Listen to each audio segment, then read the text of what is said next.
Hey everyone, it's Crystal here, and today I am treating a patient with PDO lifting threads. So this patient has been coming to me for a while now. I would say a little over 3 years or under 3 years.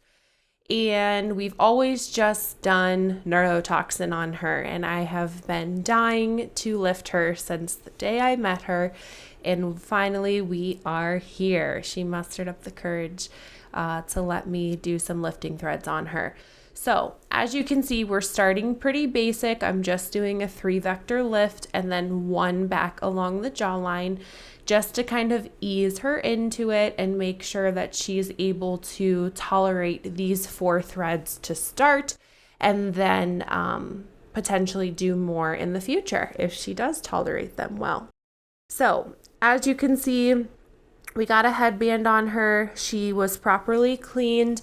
I always like to use chlorhexidine, HipaCleanse, or Puricin before I get started. And then I tend to either soak my gauze in alcohol or Puricin to kind of wipe as I'm going. She was locally numbed right there at the insertion site. I like to use lidocaine with a little bit of epi just to limit bleeding out of my insertion site, and also it blanches the area for me. So if you look down at the jawline, you can see that little white bleb. That allows me to know exactly where she's numb, so that when I go to poke her, I know where she's going to numb. Then I used an 18 gauge needle, and that is my pilot hole introducer needle. So opening up the space to ensure that my cannula is able to slip in easily to deliver local lidocaine down each vector. We also like to use an 18 gauge needle because the threads we use are either 19 gauge, 18 gauge, or 17 gauge. So to ensure that they all fit in that insertion site and it's able to close up and heal over appropriately, we like to use a larger needle. So then I am using a Comfortox cannula.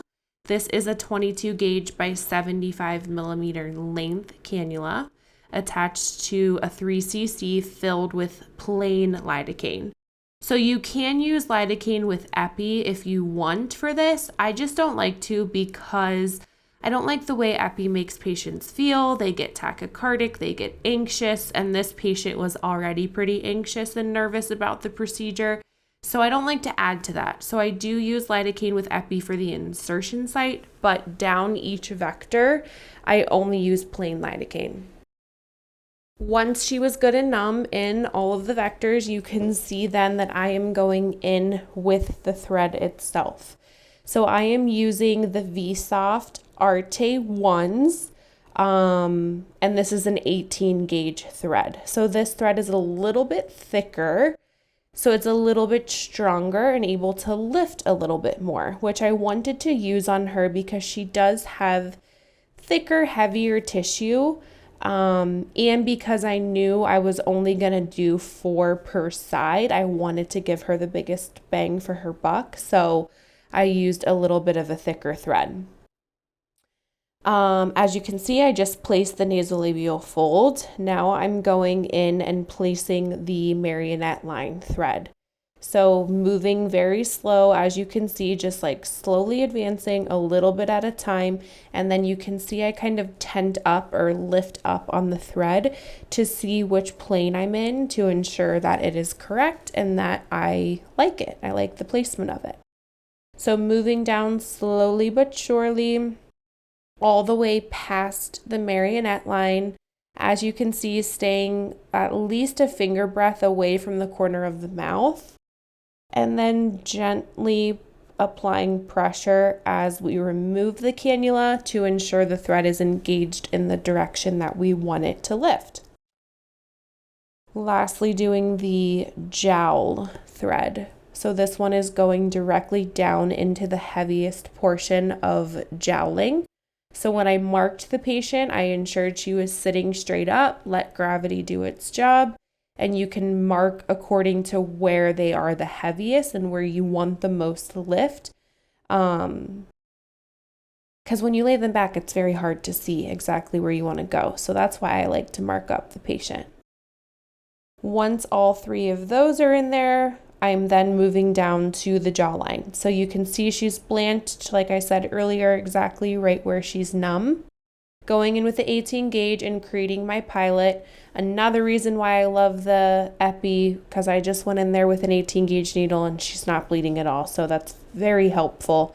As an injector who works alone and doesn't have an assistant to kind of dab for me or anything. Then going in with the cannula all the way past the marionette line as close to the chin as possible and retrograding out plain lidocaine. I typically only like to use about a half a cc, sometimes less, sometimes a little more, just depending on the patient in each of the vectors, and then going directly in with the Arte 2 18 gauge thread.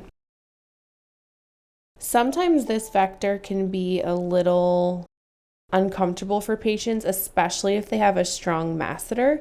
So just kind of keep that in mind. If you're struggling to work over that masseter muscle, just have the patient kind of relax, open up their jaw a little bit, and usually that helps.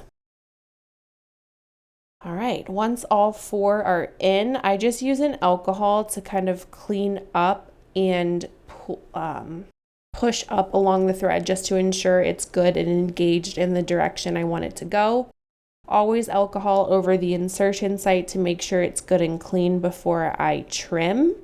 So we're using suture scissors to trim as close to the skin as possible to ensure the thread slips underneath the skin and is able to completely heal over.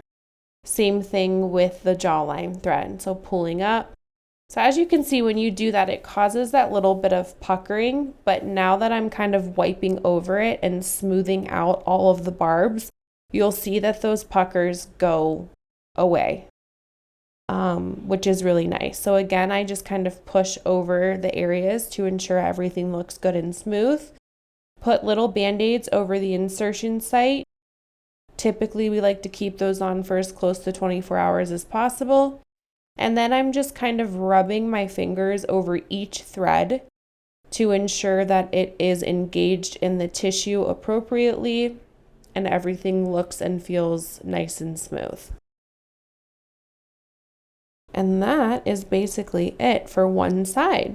So then we like to sit her up and kind of see what it looks like compared to the other side. So definitely got more of a lift over there, and we will see her back in 4 weeks. Thanks, everyone.